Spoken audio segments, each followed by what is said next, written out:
He was a Syrian. He worshiped the wrong God. He doubtless had killed Jewish folk, stolen Jewish women. He had them among his slaves. He was used to getting his way. He was the commander of the army and darn good at it. And he came to Elisha. Probably one of the rudest prophets in history, a prophet like his mentor who didn't mind telling it like it was not above some blood and guts in his ministry, and who did not stand on courtesy, manners, or decorum in any way. And he comes to Elisha to be healed. And what does Elisha do with this man who frankly is an enemy, with whom he has nothing in common at all? He heals him. Through the power of the God that Naaman does not worship, he heals him. The faithless Syrian who stomps down to the stinky little Jordan to wash 7 times because he's that desperate. No faith, angry, insulted, grumbling, and yet healed. Why? So God will be glorified.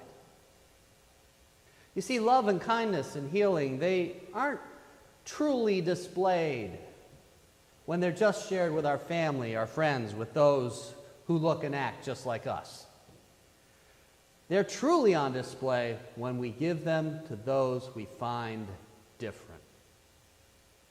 And Elijah had mercy on the different man, and God was glorified. And yet, Naaman did choose to follow our God. On his own terms, mind you. He did not get circumcised. He did not become Jewish. But later in the text, he asks for 2 loads of dirt from Israel to be taken back with him so that he can lay them out at his home and sacrifice to Elisha's God for the rest of his life. A sign that God will unite all people of all kinds in the end. A promise we celebrate on this day as we remember our loved ones and lost ones gathered together in God's peace and life and glory, in a place where the differences are healed, where what separates us is forgotten, swords are beaten into plowshares, and what really is important is seen as what really is important. That love and kindness and healing are truly shared when we share them even with those we disagree with or find different, and get closer to that truth that in reality, at the core, we're the same.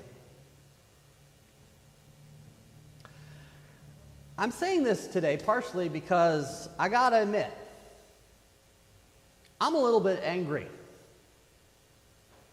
And I'm having some trouble remembering this truth. I'm having trouble because we have some friends, some churches around here who are saying things that are getting people hurt. Saying how people identify in terms of gender or in terms of their sexuality, or even in terms of how heterosexuals should regard their roles. The man must always be the head of the house. That all these things have to be solved only one way, or it is the highway. Even saying that women should not have certain roles on a church staff. They should see our staff, huh? They're saying things that are getting people hurt, and not just emotionally. Now, I know we got a lot of opinions here on these things. That's okay. I don't expect us all to agree. Some of these issues can be really confusing. Our strength as a congregation, as a church, comes from the fact that we accept others having an opinion different than our own. We see each other, love each other through all that. But none of us can be okay with the faith being used as a weapon. None of us can be okay when those issues mean a person would not be welcome here. Elijah didn't say, hey, Naaman, go become a Jew, and then maybe we'll talk about you getting cleaned up. Jesus did not say to the Roman centurion, you go get circumcised, and then maybe I'll heal your servant. And he certainly did not say to the very, very Greek Gerasene demoniac, you go deny your Greek gods, and then we'll talk about throwing those spirits out of you. You know, if you pass my litmus test, if you become enough like me. Faith is no longer based in the love of God when it is used as a weapon. Studies commonly find that 40% of transgender youth attempt suicide. 80% consider it.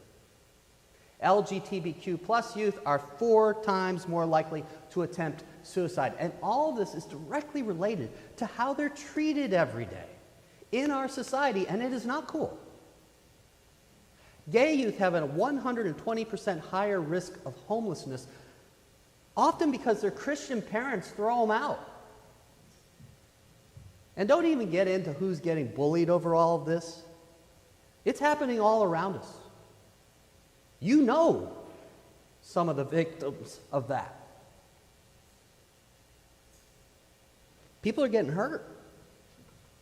And it's not a stretch to say that many people who do not identify as straight, heterosexual folk feel like the church has abandoned them or just plain turned its back on them.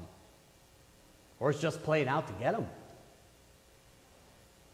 They see the door open to the gossip. The door's open to the greedy, to the backbiter, to the racist, to the heterosexually indiscreet, but not to them. That is not love. That is not love, and that is not the kind of love our loved ones, who we have lost, now dwell in. It's not the love we someday will know.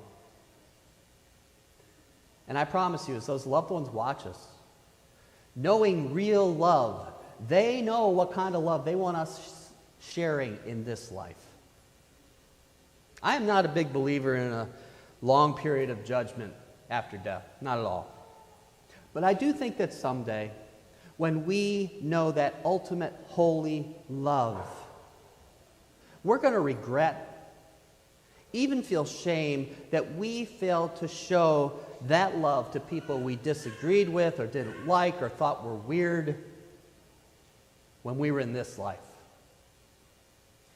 Fortunately, I think the grace of God will take that, even that from us once we understand. I'm struggling a bit because what I see and know and preach as Jesus is not presented as Jesus a whole lot in this world.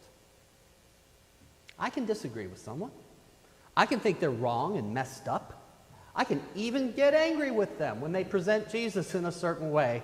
But if I'm proclaiming God's love, I cannot participate in causing them pain. Pain doesn't solve anything, not ultimately. And when your Savior endured whips and thorns and nails and a cross and a spear, rather than call fire down from heaven so he could get his way, it's got to make us think. I have to do my best to be welcoming, to share God's peace.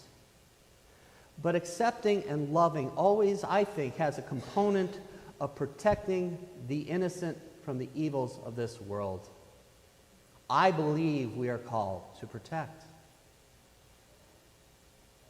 Jesus said, "Blessed are the peacemakers, love your enemies." When someone asked, give, he said a whole lot of terribly inconvenient things as he gathered those rejected by society all around him. And I want to grow in that kind of love until the day when I can look at Jesus and I can say, Jesus, that looks like my kind of party. I hope we want that party to become more and more the party reflected here. The gathering that reflects the kingdom our loved ones now know, where we are all loved, all accepted, where God wipes the tears from every face and we know we're family. With God's help, may we build that family here. And God will be glorified.